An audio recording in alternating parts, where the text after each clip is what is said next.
Last year, before Aaron Rodgers signed with the Steelers, I called the shot, I said it out loud, I said it on record, and a month later, Rodgers was a Steeler. So yeah, I know how to call my shot. If you have any doubts about that call, the link to the video is in the description below. My next shot isn't to call a quarterback, it's the coach, and the name I keep coming back to is Kevin Stefanski. The Pittsburgh Steelers head coaching job isn't just another opening. This isn't Jacksonville, this isn't Carolina, this is one of the most historically significant coaching chairs in American sports. You know the deal. Since 1969, the Steelers have had 3 head coaches, Noll, Cowher, Tomlin, that's it, that's the list. This franchise doesn't panic hire. They don't chase trends. They don't do the young offensive genius of the month thing. They hire leaders. They hire character guys who can command a room, manage stars, and carry the weight of the logo. That's why Tomlin lasted as long as he did. That's why Cowher is still revered in that city. And that's why whoever comes next matters. Because this isn't about a rebuild, this is about direction. And now, enter Aaron Rodgers. Let's be real. Rodgers didn't go to Pittsburgh for the roster. He went because of stability, because of culture, because of trust.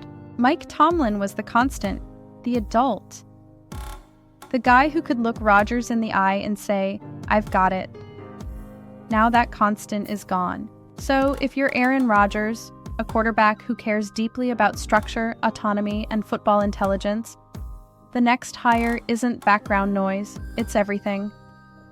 Which brings me back to Stefanski. He's not loud, he's not chasing Twitter applause, he's organized, measured, and system-driven. He believes in marrying the run game to the pass game. He believes in efficiency.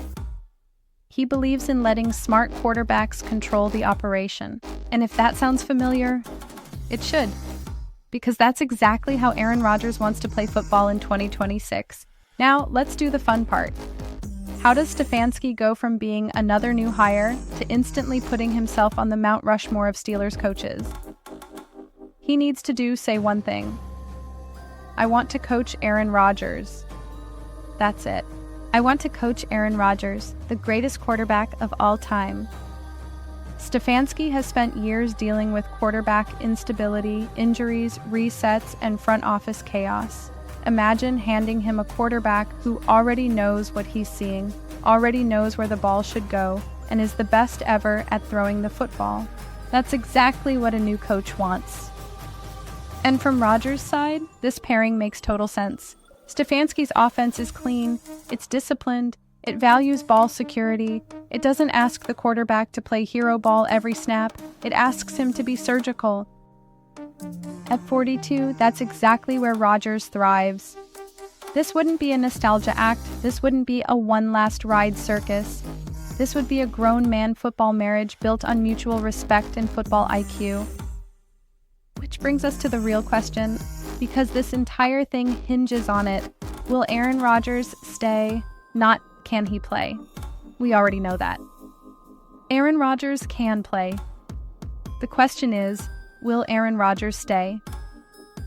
If Stefanski look Rodgers in the eye and says, "This is your offense, this is our plan, let's do this the right way," then suddenly, staying makes sense again.